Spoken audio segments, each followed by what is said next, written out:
উৎপাদনের জন্য কৃষকদের অনুসরণ করা প্রয়োজন বিজ্ঞান ভিত্তিক ধান চাষ পদ্ধতি। তবেই আরো শ্রীবৃদ্ধি ঘটবে কৃষি ভিত্তিক অর্থনীতির।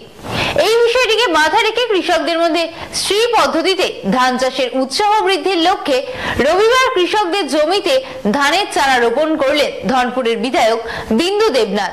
অধিক ফসল উৎপাদনের জন্য কৃষকদের অনুসরণ করা প্রয়োজন বিজ্ঞান ভিত্তিক ধান চাষ পদ্ধতি।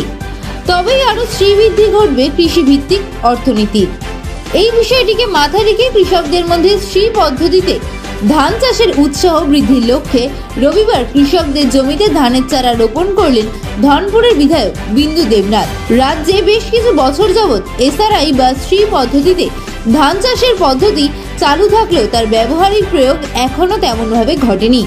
কিন্তু বিজ্ঞান ভিত্তিক এই চাষ পদ্ধতি যদি কৃষকরা অবলম্বন করেন তাহলে কম জমিতে ও কম সময়ে অধিক ফসল উৎপাদনের সুফল তুলতে পারেন।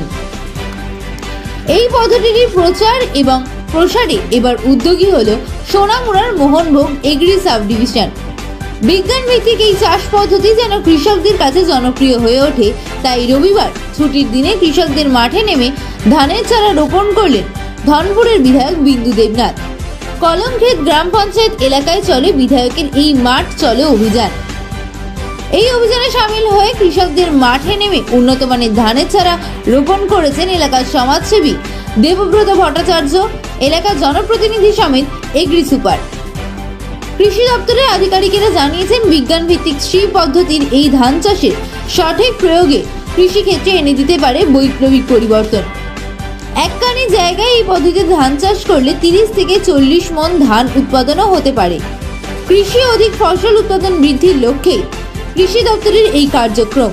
আর উন্নত মানের ধান চাষে এই পদ্ধতি বেশিরভাগ কৃষকই অবলম্বন করুক, এটাই প্রত্যাশা সংশ্লিষ্ট দপ্তর সমেত সকলের। ধানের চারা আমাদের রাজ্যের মাননীয় মুখ্যমন্ত্রী ডক্টর প্রফেসর মানিক সাহা মহোদয় এবং ভারতবর্ষের যশস্বী প্রধানমন্ত্রী নরেন্দ্র মোদীজি প্রচেষ্টা করছেন যে ভারতের যারা কৃষক রয়েছেন, যারা অন্নদাতা, তাদের আয় যেন দ্বিগুণ হয়।